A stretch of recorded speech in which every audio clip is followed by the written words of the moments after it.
নমস্কাৰ বন্ধুসকল, স্বাগতম জনাইছোঁ আকৌ এটা নতুন ভিডিঅ'লৈ। আজি আমি যাই আছোঁ পাটবাহী সত্ৰলৈ। অলপ চাই থাকক ভিডিঅ'টো, পাটবাহী সত্ৰখন আপোনালোকক দেখুৱাই আহোঁ।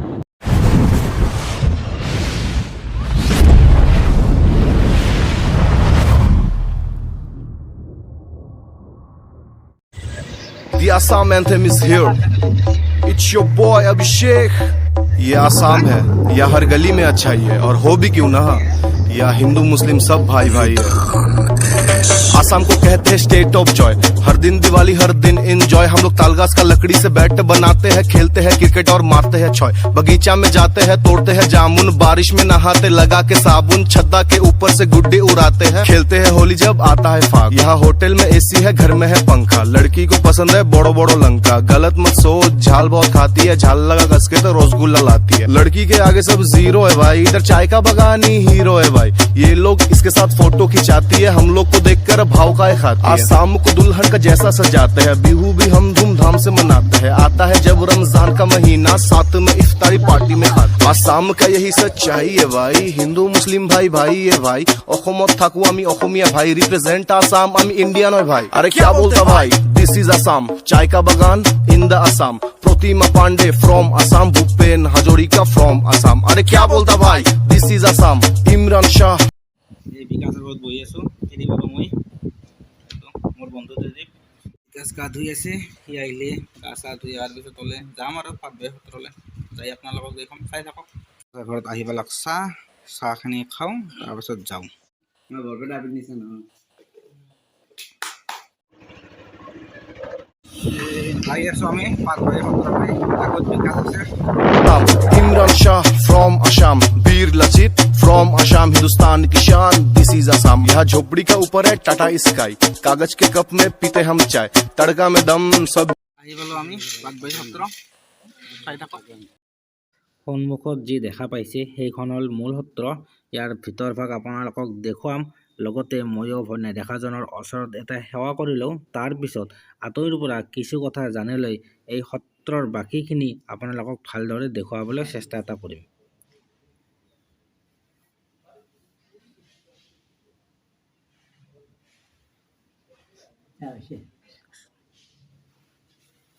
ভাৰতৰ নৱবৈষ্ণৱ ধৰ্মৰ প্ৰৱৰ্তক, অসমীয়া জাতি আৰু সংস্কৃতিৰ প্ৰাণ প্ৰতিষ্ঠাতা মহাপুৰুষ শ্ৰীমন্ত শংকৰদেৱ আৱিৰ্ভাৱ হৈ 1371 শকত মধ্য অসমৰ আলিপুখুৰী আৰু প্ৰায় 6 কোটি বছৰ ভূপালত থাকি অসমীয়া জাতি আৰু সংস্কৃতিৰ ভেটি স্থাপন কৰি 1490 শকত পূব বিহাৰৰ বিভিন্ন প্ৰাণী মহাপুৰুষ শংকৰদেৱৰ জন্ম হ'ল বৰদোৱা আলিপুখুৰী। তেওঁ প্ৰথম বিবাহ কৰিছিল 21 বছৰ বয়সৰ সূৰ্যৱতী আই গল্পত মনুৱাইৰ জন্ম হ'ল। জন্মৰ পাছত সূৰ্যৱতী আই গোবিন্দ প্ৰাণী। মনুৱাই জন্ম হ'বৰ 7 মাহ বয়সতে সূৰ্যৱতী আই গোবিন্দ প্ৰাণীছিল।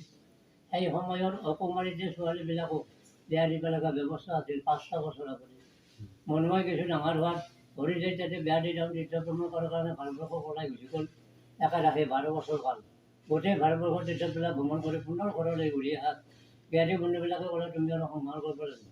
তেওঁ সংহাৰৰ প্ৰতি আকৃষ্ট নাছিল যদিও বাধ্য হৈ তেওঁ কালিন্দাই বিয়া কৰে 54 বছৰ বয়সত। এই আমাৰ তেওঁৰ বয়স 54 বছৰ। কালিন্দাই গল্পত 3টা ল'ৰা এটা ছোৱালী। প্ৰথম ব্ৰহ্মানন্দ জন্ম, দ্বিতীয় হৰিচৰণ, তৃতীয় কমললোচন। দুমলীয়া কন্যাক তেওঁ জন্ম হৈছিল, তেওঁৰ নাম আছিল ৰুক্মিণী, আন এটা নাম আছিল বিষ্ণুপ্ৰিয়া। আমাৰ ইয়াৰে ওচৰত নদীৰ পাৰত কুমাৰকুছি বুলি এখন সত্ৰ আছে। তাৰে তেওঁ 1 বছৰ কাল সত্ৰবাৰী থকাত ৰুক্মিণী আহি অবিবাহিততে গোবিন্দ প্ৰাণী। মহাপুৰুষ শংকৰদেৱৰ প্ৰথম সত্ৰপাতি বৰদোৱাত কিছু বছৰ সত্ৰপাতি থকাৰ পাছত কছাৰী আৰু ভূঞাবিলাকৰ কেজেমেলিৰ লগত তেওঁ তাৰে পৰা হাৰিচা প্ৰকাশ কৰিলা।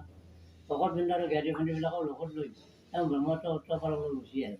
ব্ৰহ্মত্ৰ সত্ৰপাৰে গাংমুৰ বুলি এখন জেগা আছে, তাৰে তেওঁ সত্ৰপাতি 6 বছৰ থাকি তাতো বিশেষ অসুবিধা পোৱা তাৰ পৰা তেওঁ মাজুলীলৈ গুচি যায়।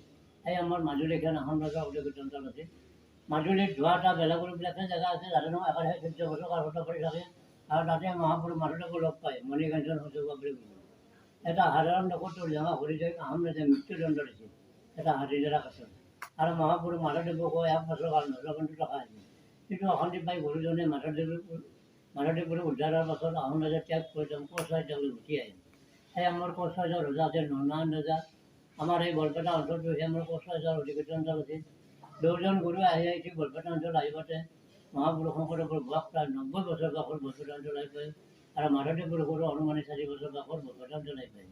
বৰপেটা সত্ৰৰ পৰা আগফালে উত্তৰে চিনপৰা ভেটি বুলি একটা জেগা আছে, তাতে একদম 5টা চিন দেখা পাই না ৰাখি শৰ্মা কালতো পাতি তাতেও কিছু হৈ যাব, তাতে একদম ভাইছে চকচকি বিলৰ পাৰত কুমাৰকুছি বুলি ওখ জেগা দেখা পায়, তাতে তেওঁ 1 বছৰ কাল ফটো কৰি থাকিল। আৰু সেই বছৰ ভিতৰত তেওঁ নিৰ্মলা কন্যা ৰুক্মিণী আহিল, বিবাহ তাতে ভূমিলৈ নাই, সেইটো অশান্তি পাই তেওঁ কুমাৰকুছি ত্যাগ কৰি সেই আমাৰ নদী আছিল আমাৰ এইটো, ইয়াতে নাও ৰাখি গুৰুজনে বাট বাউসীত একেৰাহে 18 বছৰ শৰ্মা কালতো কৰি থাকিল। আৰু ইখনে গুৰুজনৰ শেষ সত্ৰ, ইয়াৰ পিছত আৰ তেওঁ গত হতে পাৰেন। আৰু এই 18 বছৰ মহাপুৰুষ পুত্ৰকল্পতা ভাগ ৰামৰায় কৰিছিল, তেওঁৰ পৰিয়ালো হৈছিল, তেওঁৰ যা ভুৱনেশ্বৰী আহি আন এটা নাম আছিল কমলাপ্ৰিয়া, সেইটো নদীৰ গা ধুই থাকোঁতে নয়ন ৰাজাৰ ভাগ চিলাৰে দেওনো নয়ন ওচৰতে ভুৱনেশ্বৰী আহি দেখা পাই বিবাহৰ প্ৰস্তাৱ দিছে। এতিয়া ৰামৰায় কৈছিল গুৰুজনক কৈছে, দাদা চিলাৰে এতিয়া বিবাহৰ প্ৰস্তাৱ দিছে, কি কৰে যায় এতিয়া তেওঁ কৈছিল তেওঁলোক ৰজাটোক বিবাহ ধৰো বুলি ক'লেও তেওঁলোকে জোৰ কৰি ধৰি দিয়ে যাব, তাৰপিছত লটিঘটি আমাৰ বেছি হ'ব, গতিকে বিবাহ দিয়া হ'ব, কিন্তু বিবাহ ইয়াত দিয়া নহ'ব, আমি ইয়াৰ পৰা কইনা নাইলৈ যাম, তেওঁলোকৰ ৰাজবাৰীৰ পৰা বৰাজ নাই দিয়ে হওক, যদি নাম মিলিত হয় ততে বিবাহ কাৰ্য সম্পন্ন কৰা হ'ব। এই কথা দুজনেৰ সন্মত অহাত গুৰুজনে ভুৱনেশ্বৰী ইয়াৰ পৰা কইনা নাইলৈ গৈছে, চিলাৰে ৰাজবাৰীৰ পৰা বৰাজ নাই দিয়েছে, আহি দুখন ছত্ৰ চালত লগালে গৈছে, ছত্ৰ চালত তাতে যে ডাঙৰ ঔ গছ আছিল, ঔ গছৰ দুখন নাও বান্ধি তাতে বাঁহৰ পাতি বিবাহ কাৰ্য সম্পন্ন কৰা হৈছে। আৰু আজিও ছত্ৰ চালত এখন ৰামৰায় কুটী সত্ৰ বুলি উত্তৰ চাপি আছে, আমি বেছি বহল নকৰোঁ। ইয়াৰ পিছত নয়ন নাজিৰত পৰি ৰাজবাৰীৰ পৰা 4 মাইল আঁতৰত তৰচা নদীৰ পাৰত হেলা ডবা কলকুটা নামে জেগাত তেওঁ বৈকুণ্ঠ প্ৰাণ হয়।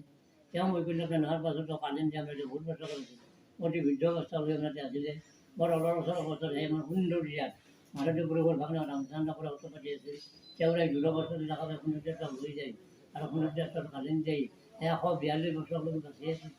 মহাপুৰুষ শংকৰদেৱে 119 বছৰ 4 মাহৰ বৈকুণ্ঠ প্ৰাণ হৈছিল, সেইকাৰণে 120 বছৰ ধৰি, কিন্তু কালিন্দী সুন্দৰ্যাত্ৰাত 142 বছৰ পাইছিল, আৰু সুন্দৰ্যাত্ৰাত কালিন্দী বাপী হৈ কাম আছে, আমাৰতো অকল 7খন এৰি গৈছিল, সেই কাজখনত তল অংশখিনি বাচি আছিল, ওপৰ অংশখিনি উৰি প্ৰকাশৰ ফলত ইয়াক ৰক্ষা কৰাৰ কাৰণে মাজৰ কিছুমান কাজ কৰিছে, তলৰ খানটো ৰক্ষা কৰি ৰখা হৈছিল, তলৰ খানটো বিশেষ তাৎপৰ্য আমি পাইছোঁ, কাপোৰ জানটি দীঘল, কাপোৰ জানটি ফুটা দীঘল পঠালে সমান দেখা তলত চুলি নালাগে, ওপৰৰ চন্দ্ৰতাক গাড়ী তুলিলে এইখিনি বস্তুৱে 450 বছৰ বাহিৰকে নহয়, কাপখনৰ সৌন্দৰ্য বঢ়াৰ কাৰণে নিত্য নতুন কৰি দি ৰখা হৈছে।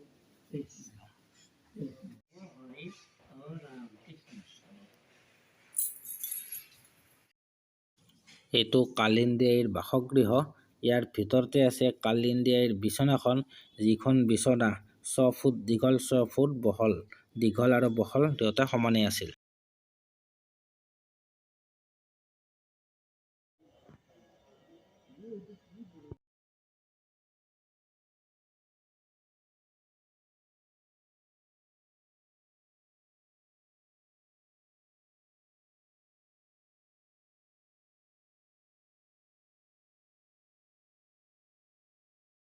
পাটবাউসী সত্ৰৰ পৰিৱেশটো একেবাৰে ধুনীয়া, আপোনালোক সকলোৱে আহক পাটবাউসী সত্ৰখন এবাৰ চাই যাওক, লগতে কালিন্দী আইৰ বিচনাখন, কালিন্দী আইয়ে ব্যৱহাৰ কৰা কুৱাটো, গুৰুজনা গা ধুবলৈ ব্যৱহাৰ কৰা শিলডোখৰ, আৰু মিউজিয়ামতো বহু বস্তু আছে, এই সকলোবোৰ আহি এবাৰ চাই যাওক। মই মিউজিয়ামটো দেখাব নোৱাৰিলোঁ কাৰণ মিউজিয়ামটো বন্ধ আছে।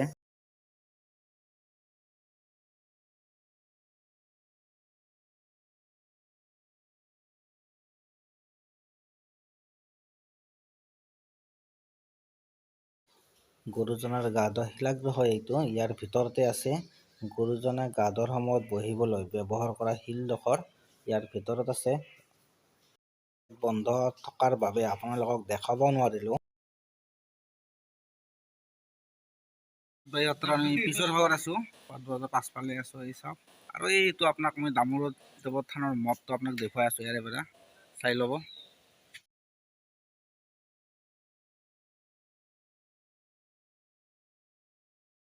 গুৰুজনাৰ দিনৰে গছ এইডাল, এবাৰ চাই লওঁ। পৰা ওলালোঁ, এতিয়া আমি ঘৰলৈকে যাম। আজিৰ ভিডিঅ'টো আমি ইয়াতে শেষ কৰিলোঁ।